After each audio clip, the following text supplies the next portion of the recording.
Hi, my name is Phil and welcome to LabourVision, where we take a look at Labour policies compared with the approach the Conservatives are taking. In this video, I'd like to take a look at the NHS policies which Labour has, which will move against creeping privatisation of our healthcare, especially as we've just had the news that another hospital department has had to close because the building is unsafe. So charts like this really should be printed onto campaign leaflets and posted through every letterbox in England during the general election campaign. The difference between the two parties could not be more obvious. And with the most basic infrastructure, the hospital buildings themselves literally collapsing, it would be ridiculous for anyone with a straight face to say that the Conservatives are going to look after the NHS. Now, they want nothing more than the complete collapse of the NHS. After all, it's not just that the buildings are crumbling. There's no money in the budgets to maintain them. The Tories promised 40 new hospitals, but they're not delivering and not even maintaining the existing ones. But Labour need to do more than point to the historic data on waiting lists and promise not to actually let hospital buildings fall down. Indeed, as is always the case, Labour have a lot of policies specifically for the NHS, a lot of them. So I'll focus in here on what you might call the general philosophy policies, and it is very much about moving away from privatisation and back towards nationalisation. Obviously, the final manifesto will not be published until the election's called, but we have a good overview of what's in it now. In terms of clear policies which set that philosophy running the NHS, Labour, for example, are promising to make the integrated care systems act against privatisation. Integrated care systems where you've got, multiple services that are all being joined up to deliver. And this differs markedly from the Conservatives because they look at all times for how they can get private providers to run these services. When you look at the budget for the NHS, only so much of that money is actually being used by the NHS. You know, the last time I was an inpatient at hospital, it's like nearly 5 years ago now. And the thing that just struck me, although I was sort of aware of it, but, you know, when you're in there, the thing that really strikes you is you go, OK, there's cleaning staff and they're part of a private firm. How does that make sense? Why would you contract a cleaning firm? Why wouldn't you employ the cleaners directly yourself? You contract a firm. They're having to hire the workers for the same salary you would have paid them, and you're giving them a load of profit on top. What? You know, so an increasing amount of money that is labelled as NHS funding is actually going straight to private providers, where a significant amount of that money becomes profit rather than being spent on healthcare. And this serves two purposes for the Conservatives. First, it means that they get to funnel public money into private hands, which is what they do. That's what they exist for in government. And some of those private hands, just pure coincidence, I'm sure, happened to donate to the Conservative Party before getting the contracts. Second, it means the Tories get to claim that they're spending record sums on the NHS, but the services keep failing. It's like we keep pumping money into it and it just not working.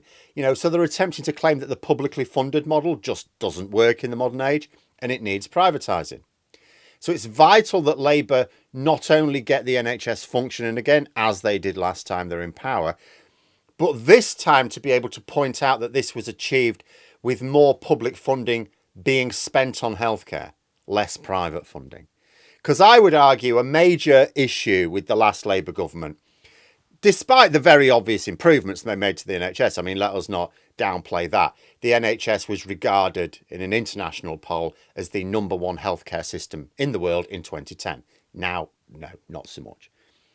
But you could be forgiven for thinking, as we sort of watched this improvement, because the big story was always about this sort of public-private initiatives, that it was very much linked to that. So you could say, oh, the increased privatisation, even though it's not at all like the privatisation we have now.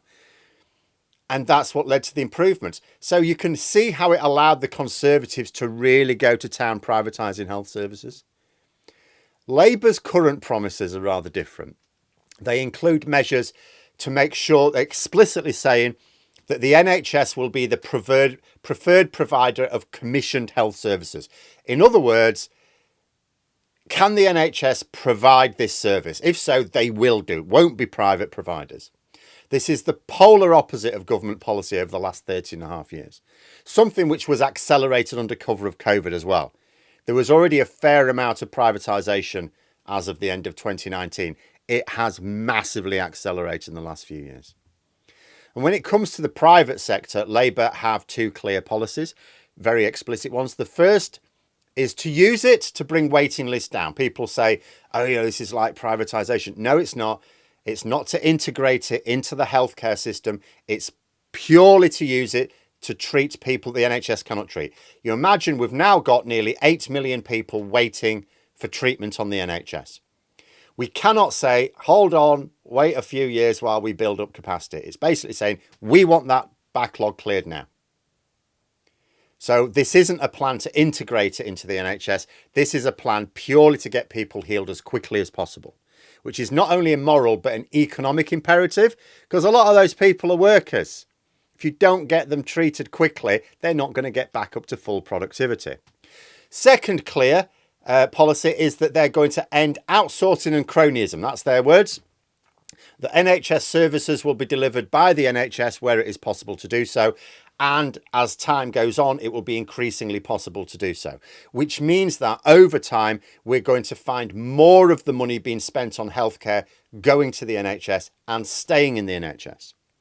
And as there is no profit in real NHS budgets, not the pretend ones that the Conservatives come up with, that will mean more money is spent on healthcare. Labour also have specific policies on making sure that the NHS delivers the care that people need, rather than denying those who cannot pay extra. But that's an aim, that's not a specific policy. It's a measure by which we can judge the success of Labour with the NHS. So Labour will have been successful by their own marker if people do not feel that going private is the only way to get the treatment they need. Because right now there's a lot of pressure on people who can afford it to at least go private to get the diagnosis, because it allows you to jump the queue for treatment in the NHS. This is what creates the two-tier system that Labour talk about. When Labour talk about the two-tier health system, if you're not really sure what that means, it's fundamentally this. The treatment is still publicly funded because, there's some treatments you have to get on the NHS. There's no private provider in the country that will do it. So you are going to get that treatment on the NHS. But if you pay for a private consultation, if you go to a doctor privately and they diagnose you, once you've got your diagnosis, you're then in the queue for the treatment. That can save you months of waiting, because ordinarily when you're ill and you have not got the diagnosis, it can take months to get that diagnosis on the NHS. And then when you've got the diagnosis, you're onto the wait for treatment itself. And that not only does having nothing to do with the idea of universal healthcare. That is not universal healthcare. That is not free at point of access healthcare. But it means those who can't afford to do that are stuck on a slower lane to healthcare than those with more disposable income that are prepared to go private.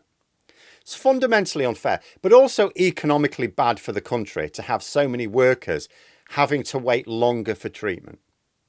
The Tory philosophy on the NHS has led them to allow hospital buildings to be close to physical collapse, to preside over huge shortages of medical professionals, to privatise as many services as possible, which means that more of our public money has been spent on profit, not healthcare, and even to give away our personal data to incredibly untrustworthy American corporations.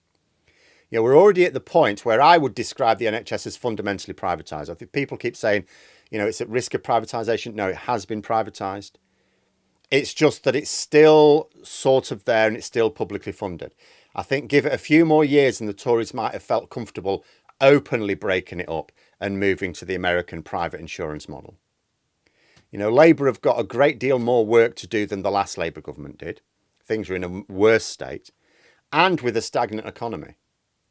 But some of the measures that I've discussed here today don't actually need more money.